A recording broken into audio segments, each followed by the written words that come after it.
أخت هشام كوك توضح السبب الرئيسي اللي خلى أخوها هشام يتزوج للمرة الثانية ويطلق مرته منذ 3 أشهر.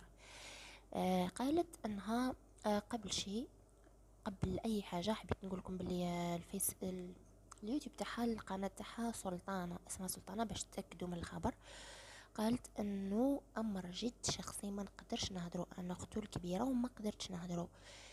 يخرج هو يهضروا ولا تخرج زوجته الاولى السابقه تهضروا وتقول واش حبت، بصح انا ما نقدر نقول حتى امر شخصي على خويا. وقالت انه ما كانش منها تعدد زوجات ولا حاجه للترفيه ولا يعني حب قديم، ولا قالت كلش جا على غفله، وانه كي يطلق حب يعاود زواج كيما اي شخص كيما اي راجل.